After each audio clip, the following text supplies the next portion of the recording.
না, এই ছোট্ট কথাটা হতে পারে আপনার রক্ষা কবচ। ভাবছেন তো কিভাবে? কারণ না কথাটা খুবই একটা নেগেটিভ কথা। আমাদের মতো সাইকোলজিস্টরা এছাড়াও অন্যান্য অনেক মানুষ রয়েছেন যারা বারণ করছেন না বলতে। না একটা নেগেটিভিটি। বাচ্চাদের সামনে তো অবশ্যই অন্যান্য সময় না বলার বারণ রয়েছে, কিন্তু সেই বারণটা কাকে? কিছু কিছু ক্ষেত্রে নিজেকে না না বলে অপর মানুষটিকে না বলুন। সেটা কখন, কিভাবে, সেটাই আজকে ভিডিওতে আমি আলোচনা করব। আজকের ভিডিওতে আমি বাউন্ডারি, স্পেস এবং এই না বলার উপকারিতা এবং না যদি আপনি না বলতে পারেন তাহলে আপনার কি কি ক্ষতি হতে পারে জীবনে, এবং আপনি না কিভাবে বলা শুরু করবেন এই আজকে থেকে, সেটাই আজকের ভিডিওতে আলোচনা করব। ভিডিও শেষ অবধি দেখুন। লাইক, শেয়ার, সাবস্ক্রাইব অবশ্যই করবেন এবং কমেন্টে অবশ্যই জানাবেন আপনাদের কিরকম লাগছে। এমন অনেক জায়গা রয়েছে যেখানে আমাদের মন বলছে না না না, কিন্তু তবুও আমরা কিন্তু না বলতে পারি না অপর মানুষটিকে বা মানুষগুলোকে বা যাই হোক না কেন। সেই সিচুয়েশন থেকে আমরা বেরোতে পারি না। আমরা নিজের অনিচ্ছায় না না বলে হ্যাঁ বলে ফেলি। সেটা কিরকম? এই যেমন ধরুন, আপনাকে কেউ অনেক রিকোয়েস্ট করছে, তার দরকারে কিছু আপনার কাছে চাইছে। সেটা হতে পারে তার খুব জরুরি দরকার, কিংবা কোনো এন্টারটেনমেন্ট, বন্ধুরা বলছে চল চল চল এখানে চল প্লিজ, না সবাই যাচ্ছে চল। এই যে জিনিসগুলো, বা ফিনান্সিয়াল হেল্পের ক্ষেত্রে বিশেষ করে এমন একটা ইমার্জেন্সি ঘটনা, এমন বিপদে পড়লো, আপনি সেখানে না বলে উঠতে পারছেন না, তার অনেকগুলো কারণ রয়েছে। এক নম্বর কথা প্রথমেই যেটা আপনি ভাবেন সেটা হচ্ছে ওই যে লোকে কি বলবে। আমার ভিডিও রয়েছে ডিটেলসে লোকে কি বলবে বলে, যারা দেখেননি অবশ্যই আমার চ্যানেলে গিয়ে দেখে আসতে পারেন, আই কার্ডেও দেওয়া থাকবে। তো এই যে না লোকে কি বলবে ভেবে আমরা বলি না, এছাড়াও আরো কিছু কারণ আছে। সেকেন্ড কারণটা হচ্ছে, তার সাথে যদি আমার সম্পর্ক নষ্ট হয়ে যায়, সে যদি আমাকে ভুল বোঝে, সে যদি তারপর থেকে আমাকে আর না ইনক্লুড করে, সোশ্যাল গ্যাদারিং বা সোশ্যাল গ্রুপ থেকে, যে গ্রুপে আপনি বিলং করছেন সেখান থেকে যদি আপনি আউট হয়ে যান, মানে ছিটকে যান, তাহলে কি হবে? এই সমস্ত কিছু বিচার করে আপনি কিন্তু না বলতে পারেন না। আপনার শত কষ্ট হলেও আপনি কাজটা করেন, বা আপনি তাদেরকে সঙ্গ দেন, বা আপনি কোনো না কোনো ভাবে হোক তাদের যে রিকোয়েস্টটা সেটাকে পূরণ করতে দেন, বা তাদের কৃত কর্মটাকে আপনি সাপোর্ট করেন। এতে লোকের কি ক্ষতি কি লাভ হচ্ছে আমি জানি না, কিন্তু আপনার সবচেয়ে বড় যেই ক্ষতিটা হচ্ছে সেটা হচ্ছে আপনি সবসময় স্ট্রেস থাকছেন। এই স্ট্রেসড থাকার ফলে আপনার এনার্জি কন্টিনিউয়াস ড্রেন হয়ে যাচ্ছে। মানে আপনার যখন এটা হ্যাবিট হয়ে যায় সবসময় সব কথায় হ্যাঁ বলে দেওয়া, না করতে না পারা, তখন আপনি দেখবেন ভেতর থেকে তো আপনি চাইছেন না সেই কাজটা করতে। মানে আপনি তো ইরিটেটেড রয়েছেন, আপনার বিরক্তি লাগছে, মুড ভালো থাকছে না। সেই বিরক্তিটা কিসের উপর এসে পৌঁছাচ্ছে?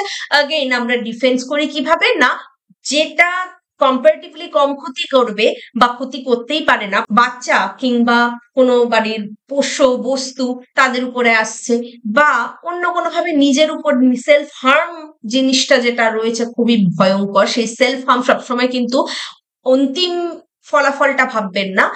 সেলফ হার্ম অনেক ভাবে হয়, মানসিক ভাবে হয়, শারীরিক ভাবে হয়। সেই সেলফ হার্মের একটা টেন্ডেন্সি চলে আসে, নিজেকে কষ্ট দেওয়া। এর থেকে ভালো অন্যের থাকে সম্পর্ক নষ্ট হয়ে যায়, তার থেকে ভালো নিজে একটু কষ্ট পাই নিজেকেই। তারপর কিছুদিন পরে এটা যখন হ্যাবিট হয়ে যাচ্ছে, কিছুদিন পরে নিজেকেই আর সহ্য হচ্ছে না, নিজের সাথে থাকতে পারছি না, নিজে ইন্ডিপেন্ডেন্টলি ভালো থাকতে পারছি না। তার জন্য কি হচ্ছে, কন্টিনিউয়াসলি কাউকে একজনকে আমাদের দরকার হচ্ছে যার উপর ডিপেন্ড করে আমি ভালো থাকবো, যাদের গ্রুপে থাকলে আমি ভালো থাকবো। সুতরাং তার মানে কি হচ্ছে, এন্টারটেনমেন্টের জন্য আপনি আরেকজনের উপর ডিপেন্ড করে যাচ্ছেন। তাহলে আপনার পুরো লাইফটা, আপনার খুশি থাকাটা, আপনার হ্যাপিনেস আপনি আরেকজনকে দান করে দিচ্ছেন। চাবিকাঠিটা আপনি আরেকজনের হাতে দিয়ে দিচ্ছেন। চাবিকাঠিটা আসলে আপনার হাতে থাকার দরকার ছিল।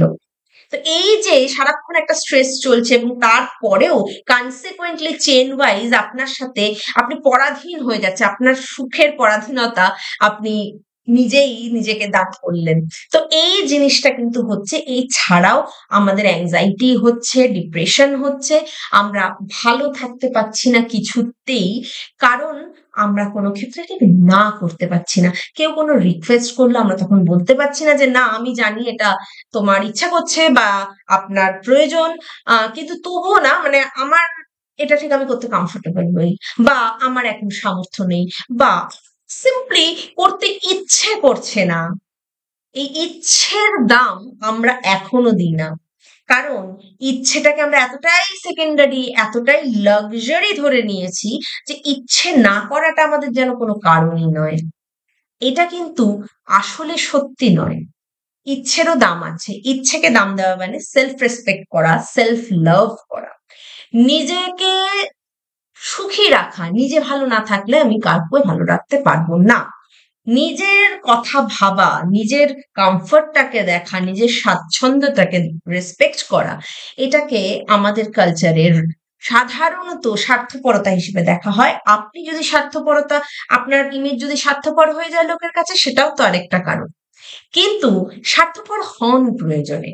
কারণ জানেন তো, যেই মানুষগুলো আপনাকে সেলফ রেসপেক্ট যদি আপনি দেখান, বা আপনি যদি সেলফ লাভ শো করেন, বা আপনার কমফোর্টের কথা ভেবে, বা আপনি পছন্দ করছেন না সেটা ভেবে না করেন, তার জন্য যদি রাগ করে, বা আপনাকে ভুল বোঝে, বা আপনাকে স্বার্থপর মনে করে, আপনাকে মনে বেশি বেশি এটা মনে করে, এই জিনিসগুলো যারা করবে তারা কিন্তু কোনোদিনও আপনার নিজের ছিল না। তাহলে না করাটায় আপনার নিজের লোক কখনোই ক্ষুণ্ণ হবেন না। তারা বুঝবে, আপনার পার্সপেক্টিভটাকে বুঝবে। কারা ক্ষুণ্ণ হবে? যারা শুধু আর শুধুমাত্র আপনার থেকে তাদের সার্ভিসটা বা ফেসিলিটিটা বুঝেছিল। এই ডিসক্রিমিনেশনটা আজ থেকে বোঝা শুরু করুন।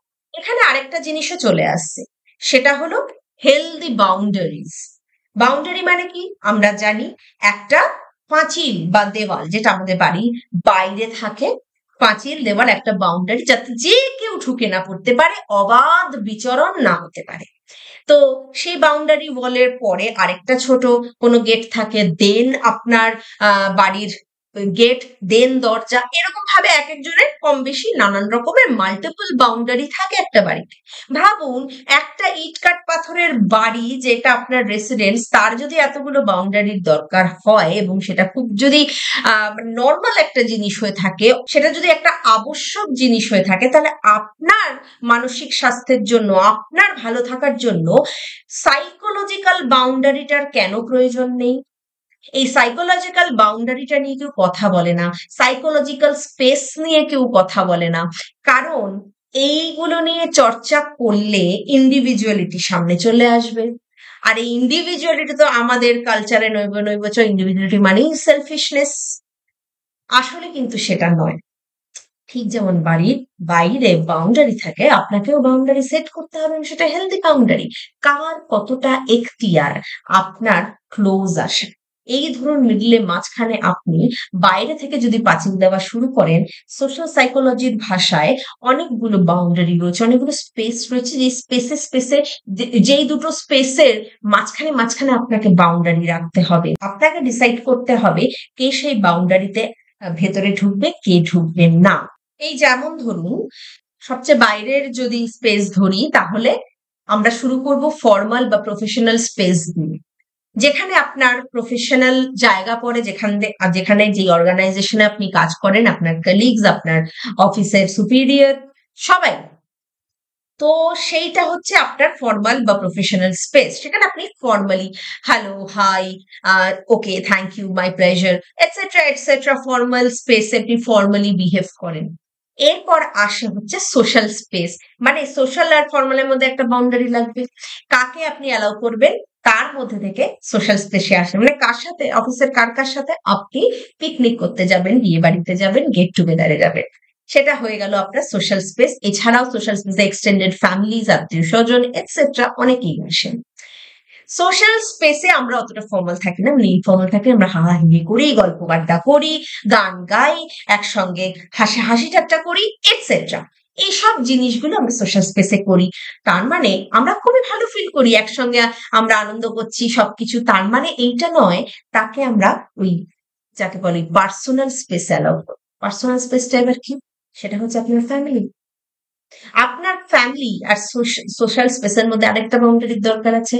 তার মধ্যে থেকে কাকে আপনি কতটুকু শেয়ার করবেন, কাকে আপনি আপনার পার্সোনাল স্পেসে অ্যালাউ করবেন। তাছাড়া যদি বাউন্ডারিটা না দেন, যে কেউ যদি আপনার পার্সোনাল স্পেসে ঢুকে যায়, আপনার ফ্যামিলিতে ইন্টারফেয়ার করেন, মানে আপনার মা-বাবা, আপনার স্পাউস বা হোয়াটএভার, আপনার চিলড্রেন, সব মিলিয়ে কিছু কিছু ক্ষেত্রে এক্সটেন্ডেড ফ্যামিলির কেউ বা খুব ক্লোজ কোনো বন্ধু-বান্ধব এসব হতে পারে। কিন্তু কিভাবে অ্যালাউ করবেন, কতটা অ্যালাউ করবেন?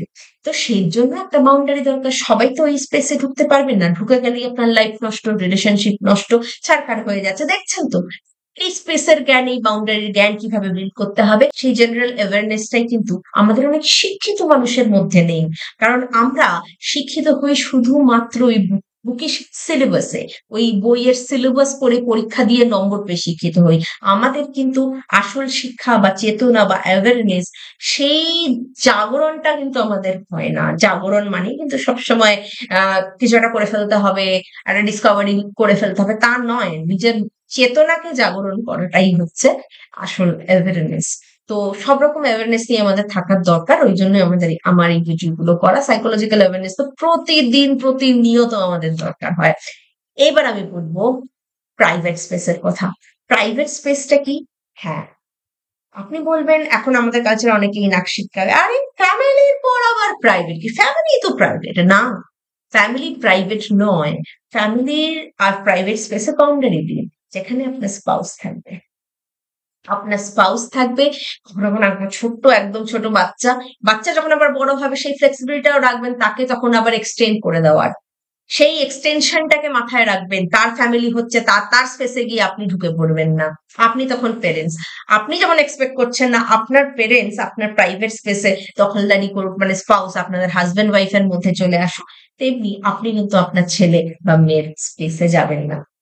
তো এই জিনিসটা তার মানে এটা নয় যে মা-বাবা পর হয়ে গেল। এই যে কালচারাল আমাদের বিলটা খুব অদ্ভুত আর বোকা বোকা, এই বিলটা মাথা থেকে মানে সরালে ভালো হয়, আপনারা ভালো থাকবেন। তো মা-বাবা পর হয় না। মা-বাবারা কিন্তু পার্সোনাল স্পেসে থাকে। প্রাইভেট স্পেস হচ্ছে হাসব্যান্ড ওয়াইফ। হাসব্যান্ড ওয়াইফের সম্পর্কটা এমনই সম্পর্ক। হ্যাঁ, একজন স্পাউস কিন্তু বাইরে থেকেই আসে। না হলে ভেতরকার লোকজনকে যদি বিয়ে করেন তাহলে জাতিটাই শেষ হয়ে যাবে। এইটুকু বৈজ্ঞানিক বোধ বোধহয় আমাদের রয়েছে। তাই জন্য বাইরে থেকেই আসতে হবে। কিন্তু মনের যে বন্ধন, আত্মিক যে বন্ধন, তার জন্যই সেই আন্তরিকতাটা তৈরি হয়, সেটাই প্রেম। সেই জিনিসটাকে নিয়ে হওয়া উচিত একটা পার্টনারশিপ। যাই হোক, সেই পার্টনারশিপে পার্সোনাল স্পেসের লোকজন আসবে না। তেমনি আবার আরেকটা স্পেস আছে, সেটা হচ্ছে ইন্টিমেট স্পেস। সেটা শুধু আপনার সেলফ রিফ্লেকশন, আপনার স্পেস। হ্যাঁ, স্পাউস এখানেও একটা টক্সিসিটি আছে। স্পাউস মানেই যখন তখন আমি তার মোবাইল ঘাটলাম, পাসওয়ার্ড দেখে পাসওয়ার্ড সব জেনে নিলাম, আমি সব জানবো, আমি ছাড়া কে জানবে? না, এখানেও বাউন্ডারি দেওয়ার দরকার আছে। আপনার ইন্টিমেট স্পেস, যেটা মি টাইম আমরা বলে থাকি, এই মি টাইমেরও দরকার আছে। ভি টাইম আর মি টাইম কথাটা কিন্তু না হলে আলাদা করে আসতো না। এই ইন্টিমেট স্পেসে আপনি থাকবেন, আপনার সেলফ রিফ্লেকশন থাকবে, আপনার শান্তি থাকবে, এবং এই মি টাইমটাকে সুরক্ষিত লাস্ট বাউন্ডারিটা করে পার্সোনাল বা প্রাইভেট স্পেস থেকে। এটা কিন্তু সব স্পাউসকে বুঝতে হবে। আপনি যার স্পাউস, আপনিও বুঝুন এবং আরেকজনকেও এই ভিডিও শেয়ার করে বুঝতে সাহায্য করে দিন। এই স্পেসটারও দরকার রয়েছে এবং এটা অত্যন্ত গুরুত্বপূর্ণ। যার জন্য দেখেন না, ওই আমি তো সব জানতে পারি, আমি তো হাজবেন্ড বা আমি তো ওয়াইফ বলে একেবারে চিপকু চিপকু ভাব, এই যে জিনিসটা, তখন দেখবেন আপনি হাঁপিয়ে উঠেছেন। আপনার মনে হবে যে আপনার নিজস্ব বলে কিছু নেই, মানে আপনার কিছু নেই, মানে আপনি হয়তো ভাষায় সেটা প্রকাশ করতে পারবেন না, সেই ফিলিংটা আপনি শুধু বুঝতে পারবেন। তাই জন্যই বাউন্ডারির দরকার আছে, আর বাউন্ডারিটা হেলদি। বাউন্ডারি সেট করা মানে আরেকজন পর হয়ে যাচ্ছে তা নয়। বাউন্ডারি সেট করা মানে আপনি বলে দিলেন কে আপনার কতটুকু ক্লোজ আসতে পারে। হ্যাঁ, পার্সোনাল স্পেসের মানুষ কখনোই আপনাদের হাজবেন্ড ওয়াইফের প্রাইভেট স্পেসে গিয়ে আপনাদের পারমিশন ছাড়া ঢুকতে পারবে না, আপনারা যখন সেখানে প্রেজেন্ট। এগুলো প্র্যাকটিস করুন। আমি জানি আমাদের কালচার এগুলো উইয়ার্ড লাগবে, অদ্ভুত লাগবে, কিন্তু এগুলো আস্তে আস্তে প্র্যাকটিস করার দরকার একটা সভ্য সমাজে। এবং আপনার বেডরুম, আপনাদের প্রাইভেসি বা প্রাইভেট স্পেস, সেটা আপনি যদি ফ্যামিলির সাথে, পেরেন্টসদের সাথে বসবাস করেন, পেরেন্টসদের সেটা বোঝা উচিত। পেরেন্টসরা যদি না বোঝেন বা ইনলজদের সাথে থাকেন, তারা যদি না বোঝেন, তাদের পরিষ্কার করে সেটা বলুন, ভদ্রভাবে বলুন যে দেখুন, দেখো এটা আমাদের প্রাইভেট স্পেস, আমাদের অ্যাবসেন্সে এখানকার কোনো জিনিসপত্রে হাত দেওয়া যাবে না, বা এখানে যখন তখন যে কেউ ঢুকে পড়তে পারবে না। এই জিনিসগুলো বললে যদি কেউ অফেন্ডেড হয়, তাহলে তারা কিন্তু আপনাকে নিজের করে নেননি, তারা কিন্তু আপনার নিজের লোক নয়। কিন্তু নাটা আপনাকে বলতেই হবে, কারণ ভালো থাকতে হলে আমাদের নিজেদের আগে ভালো থাকতে হবে, নিজেদের মানসিক শান্তি, স্বস্তি, স্বাচ্ছন্দ্যটা মেক শিওর করতে হবে। মনে রাখবেন, বাউন্ডারিজ গুলো যেগুলো বললাম, সেই বাউন্ডারিজ গুলো আবশ্যিকভাবে সেট করতে হবে। ভিডিওটি ভালো লাগলে কমেন্ট সেকশনে অবশ্যই জানাবেন। ভালো থাকবেন, দেখা হচ্ছে নেক্সট ভিডিওতে।